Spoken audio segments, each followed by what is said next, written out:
Hello everyone, welcome to the final session on the very commonly used stains in pathology. In part 1 we have discussed about the various stains for intracellular accumulations. In part 2 we have discussed about the stains for connective tissues, and in the final part, of course this is very small session. Why? Because you will learn most of the staining methods and all in detail in your microbiology, because we are going to see the stains we are going to use for the microorganisms. Okay, this is actually a topic in microbiology, but still as far as pathology is concerned, there are this is important because we have a chapter called as infectious diseases in Robbins. In that we will see, okay, these are the various strains used. Okay, there is no need that you should know in depth about the procedures or the composition of the stain, nothing like that. If they give you a picture, you should identify what is the stain. Okay, so what will be the possible organism. Okay, fine. So coming into the first stain, Hans Christian Gram, okay, is the name of the scientist who have invented the first type of staining, what we call it as Gram staining. So, see, we have two types of bacteria, as you have learned in your 12th standard, gram positive and gram negative bacteria. See, in gram staining, the gram positive bacteria will stain violet in color. As you can see in this picture, the violet colors, no, they are the gram positive bacteria. Why? Because they have the thick layer of peptidoglycan. You will see various theories are there, okay, for gram staining, that and all, pH theory, cell wall theory. So all those are there, that it's a part of microbiology. Gram negative bacteria are red in color. Just identify, okay, if they give you a picture like this, you should identify what is the staining. Yes, the blue color or the violet color is what we call it as the gram positive, and the red color is what is the gram negative bacteria. Fine. So gram positive is blue or purple and gram negative is red in color. Fine. So that is actually the gram stain. I hope it is clear for you. Fine.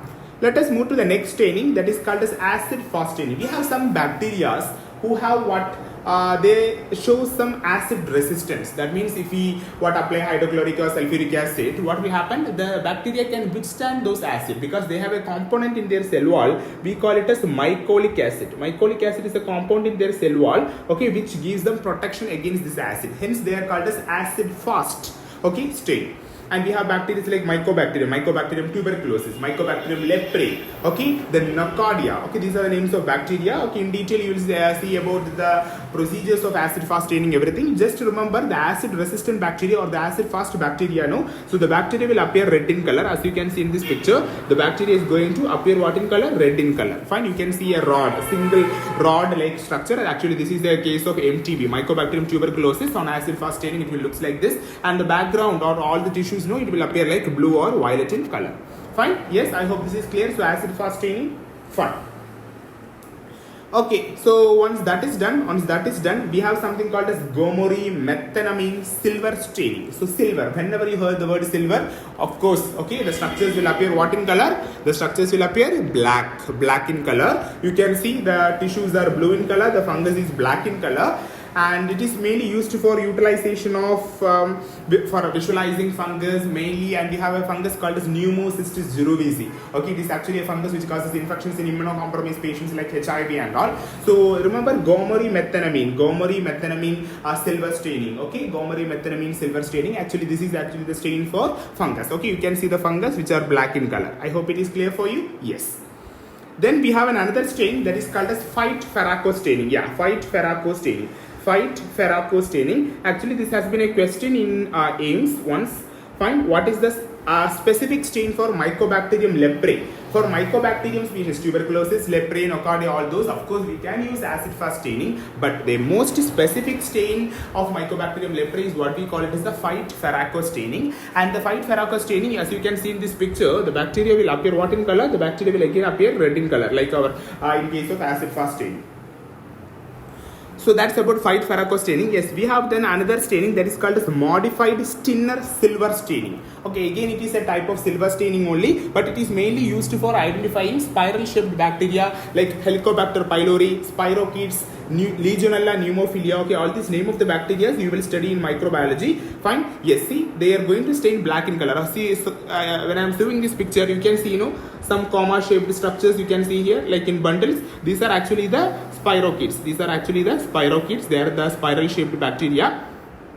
And we have background which will be golden yellow in color. We have another stain. Okay, we have another stain that is most commonly and is most specific for H. pylori, that is called as Wartin. Okay, Warthin staining silver staining. As at least some of you would have come across this stain in ulcers. Okay, in GI physiology, you would have the Warthin staining silver staining. That is actually the most specific and most commonly used stain for H. pylori. But for other spirochetes, okay, spiral shaped bacteria, everything, we can go for modified stain or silver staining. Okay, yes. Then coming into the next stain, that is called as mucicarmine stain, mucin stain. Actually, this is mainly used for what? Staining the capsules of Cryptococcus. Okay, Cryptococcus neoformans. It is again a fungus which causes infections in immunocompromised patients. Cryptococcus neoformans. See, the Cryptococcus neoformans fungus capsule. It has a capsule which is made up of polysaccharide and mucins and all polysaccharide derivatives. Yes, for staining that polysaccharide, we are using what we call it as mucicarmine stain. As you can see in this picture, the capsule, okay, you can see the capsule stains red in color. Okay, so it's a capsule of Cryptococcus neoformans. Fine.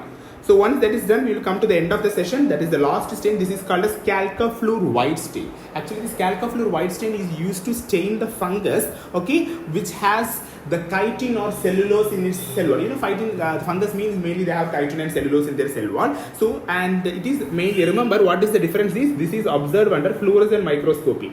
Okay, you have different types of microscopy, dark field microscopy, then dark ground microscopy, okay, contrast microscopy, we have fluorescent microscopy, transmission and scanning electron microscopy. These are the various microscopy. Again, this you can go through chapter 1 or chapter 2 in microbiology, where they have in Apurva Shastri, where the author has very beautifully explained about the various microscopy. And this is calcafluor white. See, as you can see here, how the fungus will apply? Yes, it will yield a blue or green fluorescence. It is under fluorescent microscopy. You can't visualize this phenomenon under the normal microscopy. So remember, calcafluor white stain. Fine? Yes. So this is very, very important, children. So once they will give very simple questions, direct questions. So if you know the stain, for example, they will ask, okay, what is the stain for Mycobacterium leprae? Of course, I can go for normal acid fast staining. But what is the most specific stain? Yes, you have to know. It is white ferraco staining. Similarly, mucicarmine is for Cryptococcus neoformans. Warthin staining, modified stainer. Okay, this has been a PGI question. Okay, in PGI Chandigarh, they have asked this question. What are the stains for spirochetes? Number 1 is stainer. Number 2 is Warthin staining, silver staining. Okay, all these are the stains used for spirochetes. What is the most specific stain for H. pylori? Answer is Warthin staining, silver staining. Fine? Yes. Then white ferraco, acid fast. This is gomorrhomethanamine. That is the normal stain we commonly used stain for staining all the fungus. We have acid fast, and the most commonly used staining is gram staining. Okay, yes. So calcafluor white, that is under fluorescent microscopy. Rest all the stains we can use under the normal or the common microscopy. So you can please go through these stains, okay, right from the first. Okay, you will get a good idea. You can answer. So of course, suppose in the next exam or the NEET PG or whatever the entrance exams are upcoming, okay, they will ask them 1 or 2 questions, or 1 question from all these. Okay, part 1, part 2, part 3. I have conducted 3 parts in stains.